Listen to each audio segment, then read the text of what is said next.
Welcome back to the Big Idea, Big Moves podcast. It's like we do every week. We talk to really cool people who are doing big things in their niche. And so they're from different industries, different backgrounds, variety of fields.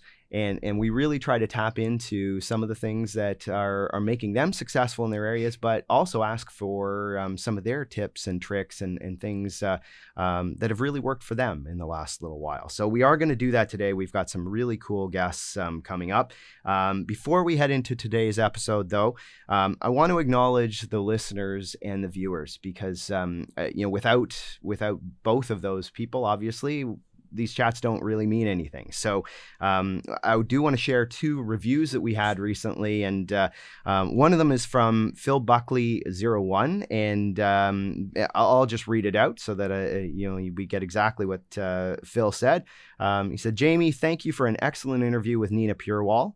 I've read Let That Shit Go from cover to cover, and it's an engaging and insightful book on personal resiliency. It was interesting and illuminating to hear more about her mindfulness journey, and the tips she shared will help me be the best version of myself. Thanks again. Feedback like that's fantastic. If you haven't seen or heard the episode with Nina, make sure you do that. Really, really interesting woman. One more. I really enjoyed listening to these amazing and informative conversations from the most innovative leaders. The conversations are truly inspirational and motivational for everyone, especially for youth who are struggling to build their careers and lives. I really learned from Heather Monahan on creating confidence through authenticity and courage. And that was from Silsila G.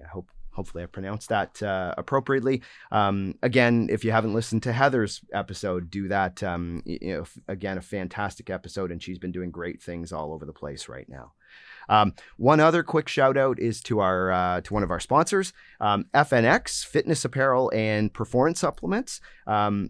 Whether you're wanting to just get more healthy or whether you already are kind of an athlete looking for higher performance, they have some great stuff available in both. They have a really cool t-shirt actually that I love and that we're probably going to give out in the next little bit that has invested on it. Their motto or what they go by is live in victory every day. So there are some pretty cool products on there that they use, but also a lot of good kind of inspirational things as well. So if you want more information on that, go to the podcast website, which is www.bigideabigmoves.com, and we'll have a discount code there for you as well. And the last thing before we go into our discussion today is that we are in the early stages of putting together a live event of the podcast so that you'll be able to interact and kind of see and hopefully hear from some of the guests that we've had on the podcast now and over the next little while. And if you want to get kind of early access to that or watch for information on it, when you go to the website, there is a newsletter form. Go on, put yourself on the list for the newsletter, and we'll get the information to you, and you'll have first crack at being able to get tickets to that event. So that should be coming up in the spring this year. So lots of inspirational people and inspirational things that we've been doing over the last little while. Today's guest is, we've already been chatting for a little bit, and I just think Lina is really, really inspiring and has some really great thoughts that I think we'll tap into today. Lina Khalifeh is the founder of SheFighter. That's the first self-defense studio for women only that started in the Middle East. Really cool. And now it's expanded all over the world, and we'll get into some of that as well. And I believe she has all female trainers in that as well. Yeah. So that's actually cool. But Lina was recognized by President Barack Obama at the White House in 2015, has been awarded the Economic Empowerment Leadership Award by Hilary Clinton and Vital Voices. She's been awarded the Inspire Humanitarian Award by ESPN and UFC, and spoke at last year's World Economic Forum. She's a TEDx speaker, so if anyone's wanting a speaker, she is a fantastic speaker. That's how I was introduced to her. She has trained actress and activist Emma Watson, and she is a huge advocate for gender equality. So inspiration all around. But maybe I'll kind of throw that out as the first thing is how does it feel to have that much kind of acknowledgement and and basically your mission recognized by so many people? Yeah, well, winning actually feels really good, right? Like you feel like you you achieved a lot of things through your journey and life. But honestly, all these recognitions and awards, and it's funny, I was talking to my friend yesterday about it. Like, the small things matters more to you than all the global recognitions in the world. Yeah. I mean, sometimes we have to stop and think about all the people clapping to you every single day, because we are kind of going through this path where we clap to people who are winning and succeeding all the time, but the people who are trying and failing, we don't recognize them. But for me, it is amazing, of course, to have a huge impact in the world, and global leaders would recognize it. But at the same time, smaller things matter to me even more. Like, a little girl would come to me and tell me, you changed my life. Yeah. Or I got bullied in school and I managed to stand up against my bully, and or you built like self-confidence in me. Or these small things matters more, because we are all human at the end of any kind of business you're trying to work in, or we are all human and we need that human connection. Objects are just objects. It's important to have awards, recognitions, all of that, but it should not change who you are, and it should not change or affect your ego. That's really important, because you are trying to make smaller changes and smaller impact on many lives, and that's what really matters at the end of the day. Are you really impacting others? And the most important thing is, are you impacting yourself? Are you growing? How are you feeling about it? Are you satisfied? Are you happy? And if the answer is yes, then keep doing it. If the answer is no, then there's something else you need to look for. So it's just amazing. I mean, I think my answer would be different when I started getting recognitions, because I was so excited. Sure. I could not believe it. But later on in life, I realized the smaller things, the people who really care for you, the people who wouldn't care about your achievements, who would just love you for who you are. Yeah. So for me, that's really also important. You know, I thought, so in our conversation just before we came on today, you were talking about how things have come up in your life that have, maybe not right at the time they happened, but now that you have had some experience and things like that, that they changed your outlook on things like your national team experience and everything. So can you walk us through a little bit about, the journey you took before you got to SheFighter? Oh, yeah.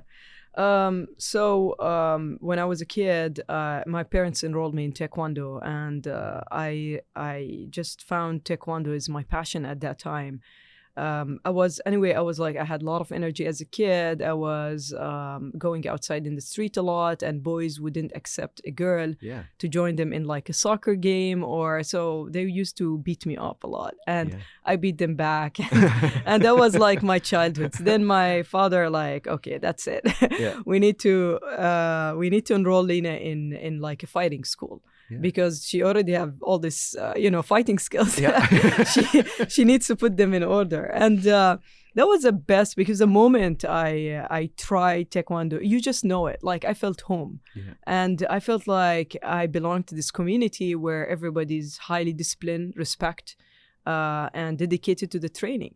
So I was there almost like, when I was younger, I was there 3 times a week. But then later on, as I took my black belt, I started going every single day. So it was like my social life, my family, I even used to see them more than my family. And, because you also, as a teenager, you go to school and you just hate things in school. You don't like it. You don't fit in. And for me, Taekwondo during that, one of like that day is an escape from all the problems. So I think it was really important being raised as a teenager. Like, I mean, now the listeners, if they have also teenage kids or even kids, they should enroll them in a very disciplined kind of like martial arts or any kind of sports that they would spend, I would say, waste energy in.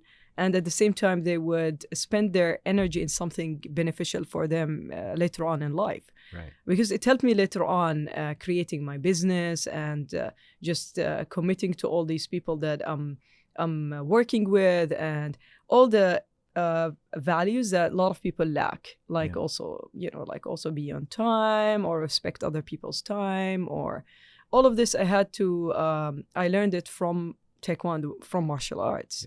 Yeah. And so in building SheFighter, I mean, that, did you find a lot of barriers, I guess, in the areas of the world that you started this type? I mean, you mentioned that when you were younger, you weren't allowed to play in soccer games, and that's what created a lot of the conflict and things like that. That still happens in many parts of the world. Yeah. So was it difficult to be able to start the programs you did and to start those studios, knowing that's the culture, or maybe the culture isn't as welcoming at that point? Yeah. It was very challenging, and it got more challenging as I started growing the whole movement and the project. Yeah. But at the beginning, I'm a very persistent person. When I want to do something, I don't care about any problems, because if you want to think and focus on the problems, you're not gonna get one step ahead. Mm-hmm. So I was thinking about, like, how can I take it step by step? I started at the basement of my parents' house. I started only with 2 of my friends, clients. Yeah. And later on, I started getting more of women like interested to join the training. After a year, I realized I cannot stay in the basement because I need a bigger space. Yeah. And I said, I had a mentor at that time, which is really good. He wasn't he did not understand what I'm doing in the business side, but he was like supporting me more psychologically. Right. Like, it's okay, Lina, you can do it. Yeah. Don't think about all the negative things. And because sometimes you go into ups and downs. It's like a roller coaster of emotions and feelings, and also knowing if you're doing the right thing or not as a start. Later on, I also started to shift my focus on the small support that I get from people. Yeah. Jordan is a very male-dominated also society. Yeah. Which is just hard to believe that something like this would be successful. Yeah. But you will be shocked and like surprised of how many people would support that kind of training for women. Yeah. Even women themselves. So I said, I'm just going to focus on the small support that I have and grow from there. Yeah. And I was completely ignoring all, like negative feedback, people like, naysayers, or like, you're not going to do it, you're not going to achieve it. Even people who are closer to you, like your family members. Sure. Yeah. Yeah.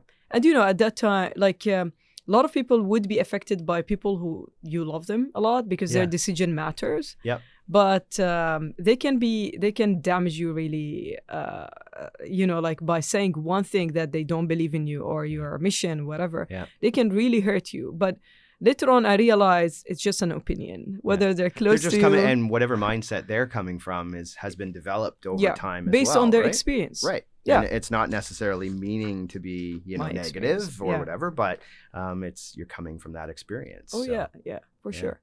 And you mentioned kind of enjoying the small things, and I would assume that maybe, do you have like a specific person or something when you've gone through this journey a little bit that you've really impacted, or that you do you have a story that you can share? Yeah, I have many stories. Yeah, I can share. Tell us one, because I really think that's a big part of it, is the impact you have on people. I mean, also working with vulnerable areas. Like also I worked with the Syrian refugees, and just hearing them saying that this kind of program changed my life. Yeah. And like they brought their daughters and their kids to the training, and it just gives me a lot of hope on how we are shifting and changing toward also how women need to believe in themselves. Because what I've been seeing a lot, that it's all internal. A lot of women don't believe they can do anything, and they have been raised this way. I mean, it's not their fault. They're like systemized since they're kids that they just can't do it the way boys can do it. And women who are rebelling against kind of system, there are few people. I'm one of them. Yeah. I mean, since I was a kid, anybody who would tell me you can't do it, you're a girl, I would go completely like, I want to prove to everybody. Now, like later on in life, I realized, like when I started growing up, like why am I even trying to prove something to people? Yeah. I think the only person I need to prove that I'm growing beyond any norms, I'm changing societies, I'm just growing within my mind, is myself. Yeah. I should not care about proving, that I can be successful because one person told me you cannot do it. Yeah. I mean, it's for me, it's like it's a motivation. Anybody who tells me you cannot do it, I'm like, I'm gonna prove. Well, you think of how many high performance athletes, female athletes in maybe more male dominated sports, and I think just from my experience, like you see like a female hockey player like Haley Wickenheiser in Canada, she's and her story sounds very similar. It's that, how many times she was told, no, you can't play with the boys. You can't play at the same level as boys. And that's what motivated her. And it's unfortunate that that's the motivator, but you're right. I'm sure many women go through that path, and hopefully that's changing a bit, but. Yeah, definitely. I mean, it can stop them from going into this direction, and they shift their direction and focus to something else. Or it can give them like this motivation that I want to prove that I have a voice, I'm worthy, I can be recognized. But later on in life, they're gonna realize at some point that it's their journey at the end of the day. It's whether they have to grow within their mind, spirit, and if they align all this journey and path toward that end goal, which is growing from within, then they're definitely making an impact, making changes, and they're definitely going on the right track. But if they're trying to prove something that is not their journey or path, they're just, I would say, wasting a lot of time on, like thinking about negative, I would say, like path, or like it's not for them. They're meant maybe to do something way bigger than this, or in another direction where they can completely rise from within. How did you learn that lesson?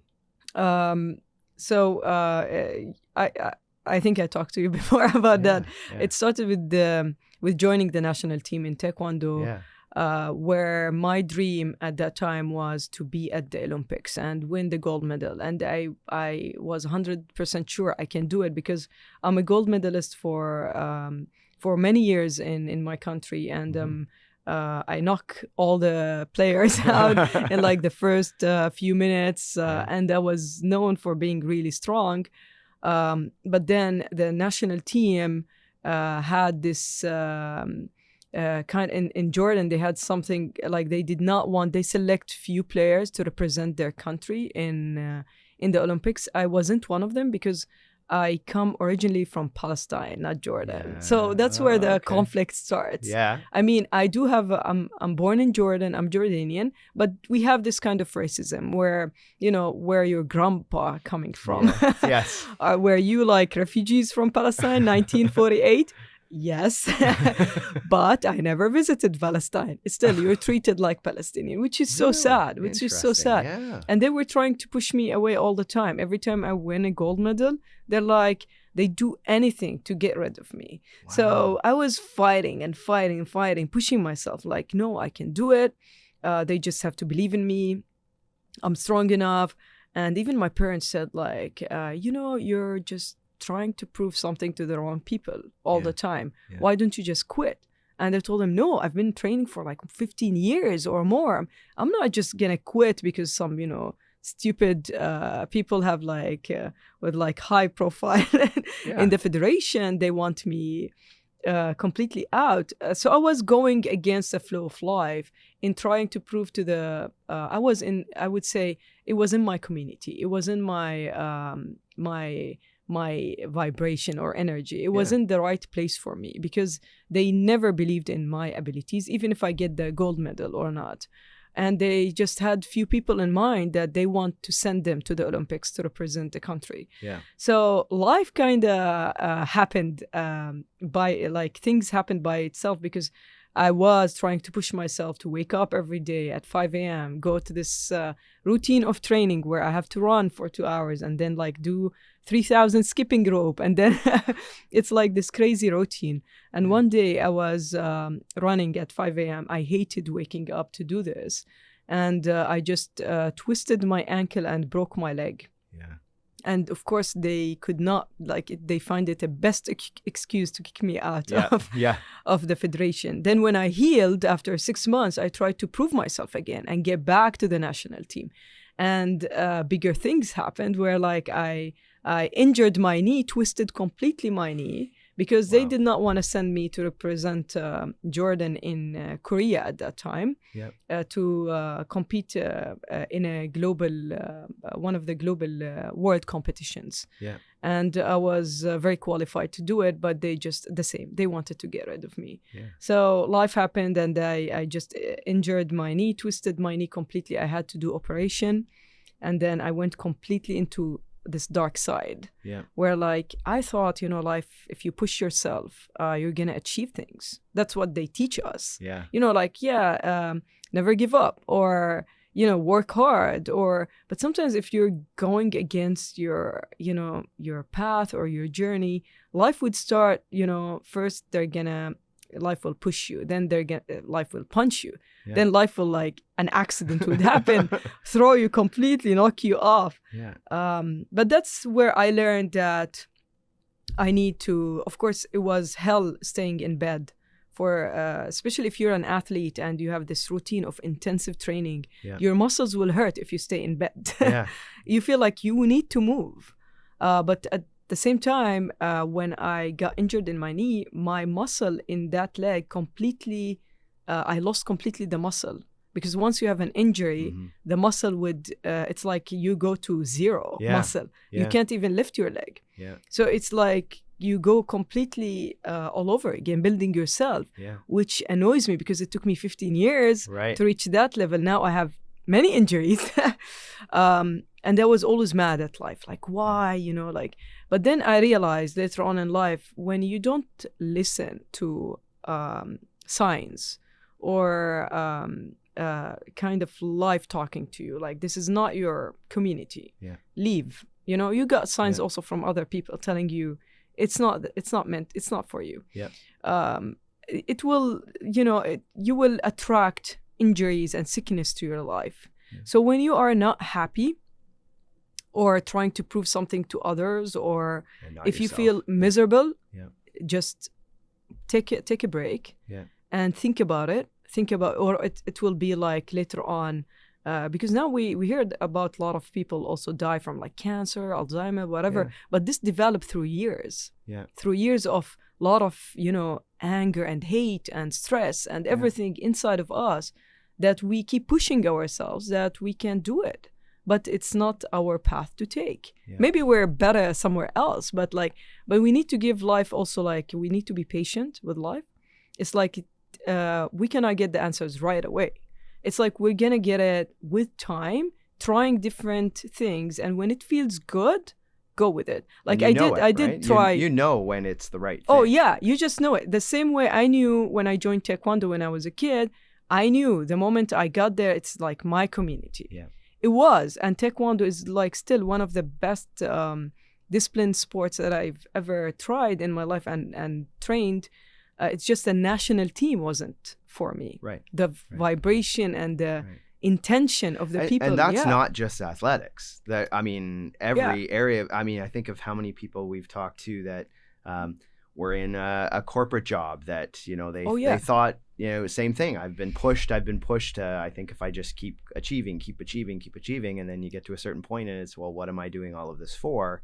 And when they've moved they have found kind of that different kind of calm, but it also allows you to achieve success yourself, rather like in whatever that means to you personally, rather than it being driven by outside people. Yeah, and I understand there's a lot of people with many responsibilities, like they have Absolutely. kids, they have families, Yep. they have to just feed them, right? Yeah.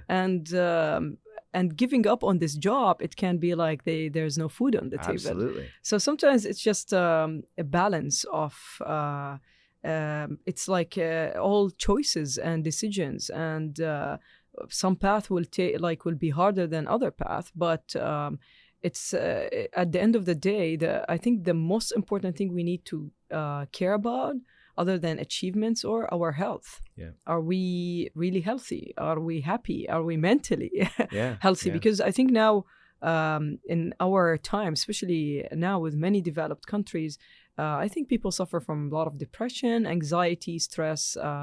They just do things, they push themselves. They try to compete with other people who are ranking, number one, or they want to prove something to their boss, to their families. Yeah. They're afraid to fail. Yeah. So I think it's just they have to be worried about their health at the end of the day, because when you look at the journey they have been walking through in their lives, you would say, oh, they're hardworking, they've done a lot, they achieved a lot, but suddenly something happens in their, like, probably, like later on in life, like 30s, 40s, or 50s even, where they're like, oh, where did I get that from? But when you look at your life and how do you want to really live it? How do you really want to live it? I would say focus a lot on a lot of love around you, like animals, kids, nature, people who really love you. Surround yourself with a lot of love and focus on growing that love, because at the end of the day, we are all made of love. And if we focus only on achievements and our ego, and which is everybody does, we will kind of lose that energy around us, that we are human beings made of love, and we kind of become heartless, and we will kill ourselves slowly. So I realized all of this also later on. I developed SheFighter. I was very dedicated to it, and still, and at some point, after 2 years of working inside my enterprise, creating, the system, and I said, I cannot keep doing that to myself every single day. I'm the only one who's training, meeting people, coaching. I was like killing myself completely. From 6 a.m. in the morning to 11 p.m. I would skip all invitations to like weddings, parties, everything, because I was working. There's no weekends. I was building an enterprise where I believed I can do something, and life gave me what I wanted because I was working hard and I had a vision. But then I said, I started going to the hospital even more. I started coughing a lot. I started losing my voice, and because my chakra is my throat, I'm a good communicator. So once also you neglect that will definitely affect, like directly would, like it would be your strength and weakness at the same time. So that's why it's important to know your chakra. Where are your strengths? And it can become your weakness once you get sick. Right. Some people say, they have stomach ache. Some people say, they have headache. Some people would say, like I said, I lose my voice. That's it. I was just losing my voice from stress. And when I said, okay, I'm gonna create a system that will go with or without me. Either I'm here or I'm not here. I want the system to run. So I invested in the system, created training of trainers model, copyrighted the whole manuals, and I started certifying and training others so they can train, because I cannot do it by myself. And from that time, I became lighter. I wouldn't worry a lot about, small things like teaching a class. I have a team that would do it. And later on, as I started growing, after 8 years, I realized I'm traveling a lot. I'm expanding and selling my license, training trainers everywhere in the world, I cannot keep going back to the studio to deal with like day-to-day. So I sold the franchise. Yeah. I sold the franchise, and I felt way lighter when I did to my team, which have been working in this business for like 5 years. And I'm like, you already take charge of it. Yeah. I'm going to give it all up to you. And now I'm going to go do something in another path. Also with entrepreneurs, because it's really important, you have to learn when to let go. When to let go. When to systematize like you did. Yeah. And when is the right time to transition. Because control will give you satisfaction. You know, I'm in control of things. I'm in control of my life. But letting go can be so hard. Yeah. So hard. Yeah. I mean, when you've built it. I mean, you've built it from nothing, so that you have more investment than almost anything else. Yeah, it's like you feel like it's your baby and you're letting go of your baby. Yeah. But it's not kind of your baby because you're growing. Yeah. But I've seen it in also a lot of, everywhere like I've seen it in doctors, I've seen it in teachers and coaches.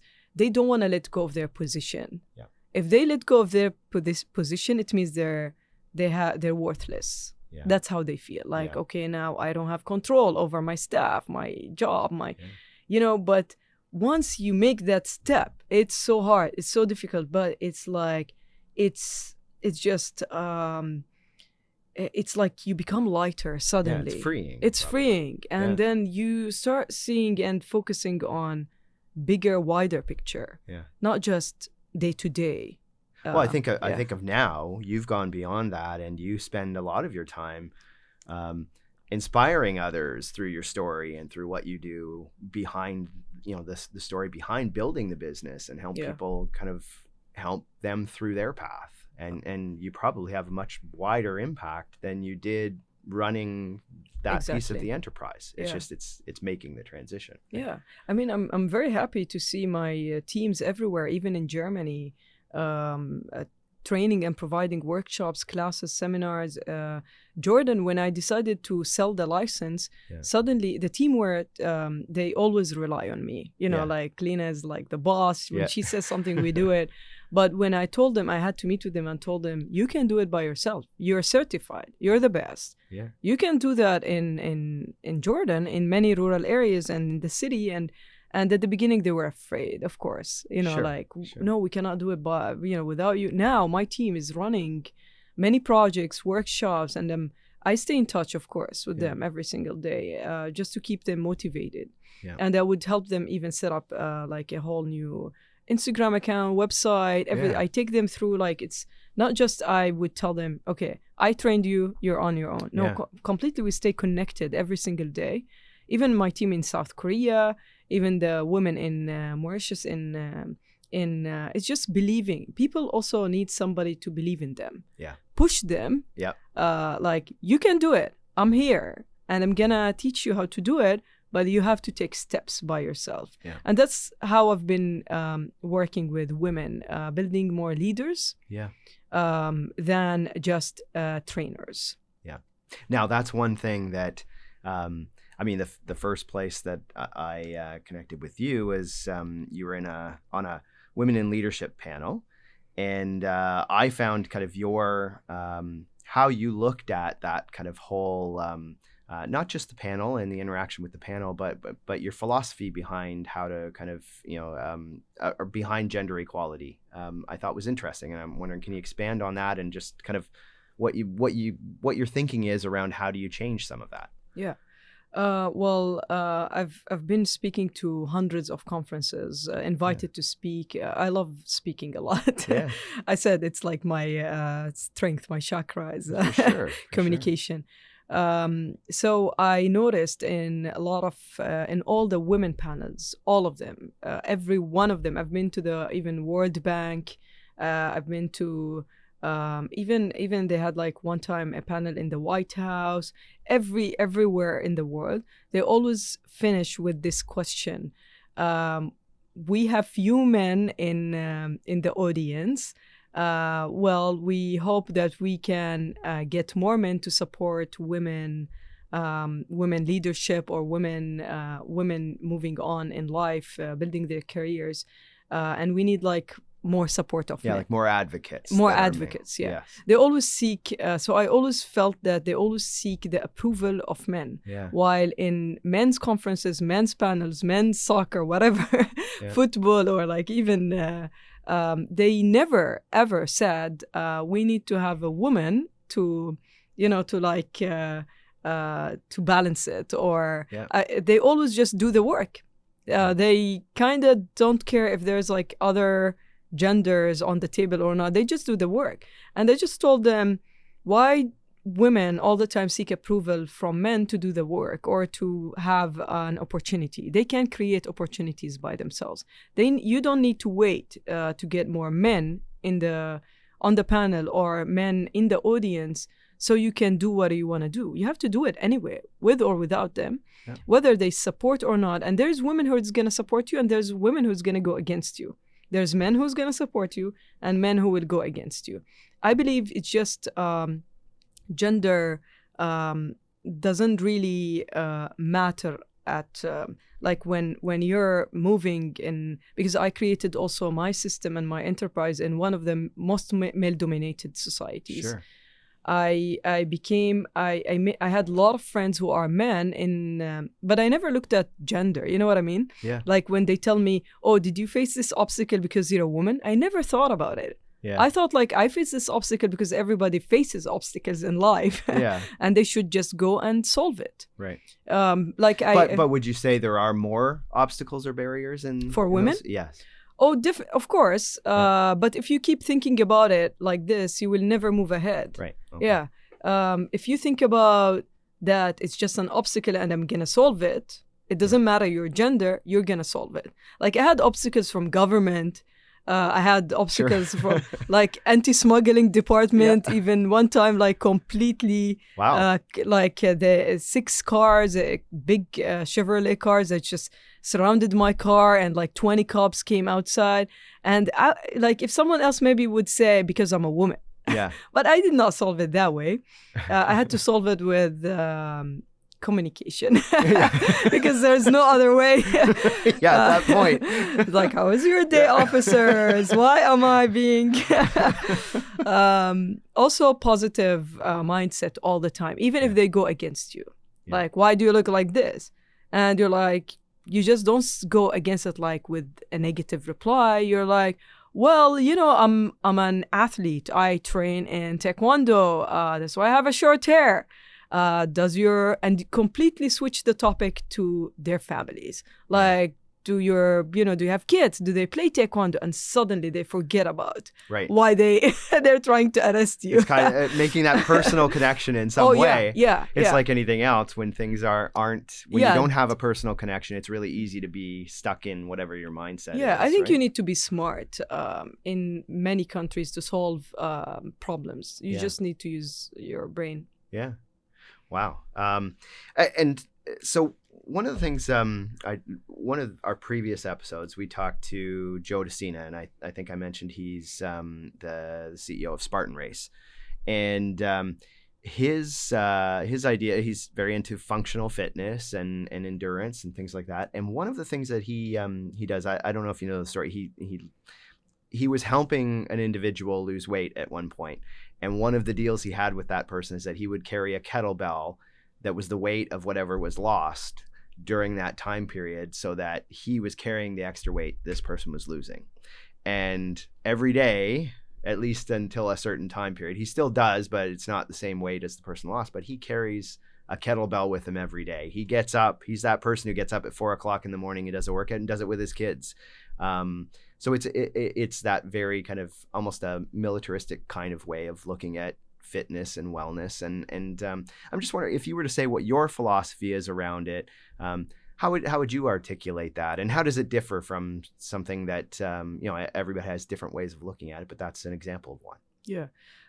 Discipline and practice is very important. You have to have daily practices just to keep your mind, body, and spirit healthy. You should not focus only on the body. I think now we need to start also doing some work on the mind. So we suddenly found like results in opening all these gyms and all this, like sports, and it's actually making a lot of, you can see the results on the body, but there is more work on the mind that is neglected. So I think the same amount of hours you spend on your body has to be spent on your mind. So mind has a lot of different practices. One of them is, for example, try to learn new language. Just visit a new country and try to connect with people and learn something about their culture. Learn a new sport, a new hobby. Try something new all the time. Your brain need to. You cannot. What I noticed also going into my my career and building this movement, I was doing the same thing that I already know. Then I realized I'm not growing within my mind if I keep focusing on something I already know. I need to learn something I don't know, like maybe driving a motorcycle, something that will take you out of your comfort zone. So mind has to develop a lot. People need they need to stop wasting time on technology all the time, because it will reduce your brain waves. That's number one. Your brain health. It will damage the neurons in your brain if you just because sometimes, like in our time, we think if we get a lot of information from the technology, is actually we are storing this information in our brain. But then you think about it, we're kind of moving into a dumb age or era. So definitely do a lot of also you need to use your body to connect with your brain. For example, when you were a kid, you were doing Lego or building things or playing Play-Doh, whatever. Use your hands more often to create and build things, because it will connect to your mind. And that's how you stay in balance between, also like spiritual, they can do meditation, or if they're religious, but you have to balance the three. You can't work on one part and neglect the others. This one will fall down. Yeah. So what is going on with you over the next little while? I know that maybe can you tell us a little bit about if there's big things happening with SheFighter, and also just generally, I know you are having a little break right now from going all over the world, but I'm sure that you've got some things coming up. Yeah, definitely. I'm now expanding in North America and Canada. So I'm gonna start providing events. I have one in Toronto coming soon on the 8th of February. And I do still speak in conferences, but they're all like in Toronto and America. So I have one, I think, with the University of Toronto on the 22nd of February. All right. I still enjoy talking to youth a lot, and I want to do more of that. But now expanding the system on the East Coast, training more trainers, and taking it step by step into... Is there a website if someone's interested in that? What would it be? SheFighter.com. All right, SheFighter.com. Okay. And the last thing that we ask every guest is if somebody is there kind of listening to this right now, whether it's in their car, on a train, wherever, if there are 2 or 3 things they could kind of just take away and do right away. I know you kind of capsulized a couple of them, but like really short, something they can do just to start some action today. What do you think would be really important things to kind of jump on right away? I would say enroll in a new sport or hobby you never tried before. That's definitely, like, try something new all the time. And if they're having kids, they should let them just be kids. You know what I mean? Like, don't push them too much. Like, don't expect that they would live your dream, or that you haven't lived. Teaching them piano or music or sports. Maybe they don't want to do that. Maybe you need to ask them what they want to do, and let them try different sports and hobbies, and they pick on their own. Maybe drawing can be their hobby. Exposing them to things the same way as you're kind of saying for yourself, pick up new hobbies, pick up new things for them. They're learning at the exact same time. Definitely. And we should stop thinking a lot about rankings, like our kid is going to be in Harvard or Stanford, or more focus on, are they happy or not? Do they really want to do that? Or is it like their father's dream? Or we need to go back to this, like, just be a human being and live just happy every single day. Wow. Well, that's great. I mean, our conversation today has been fantastic. I really Thank you for appreciate it. No, thank you. And so definitely make sure that you check out any of the information on Lina. You'll see lots on there as well, not just her own organization, but speaking engagements. If you have the opportunity, make sure that you go and listen. Remember to visit our website, and when you go on to www.bigideabigmoves.com, we'll have the episode up there, so you can subscribe directly there, or any of the favorite kind of podcast platforms that you're on right now. Just make sure you hit subscribe. Give us a review so that we know kind of how things have went, and give feedback to Lina and I as well. And yeah, that we'll just make sure that you also look at there is a spot for a newsletter, and as we have more information that comes out or anything from any of the guests, we'll make sure we send that out directly, and you'll also have first crack at the live events that we have coming up over the next little while. So again, thanks to Lina, and we'll see everybody again on Big Idea, Big Moves.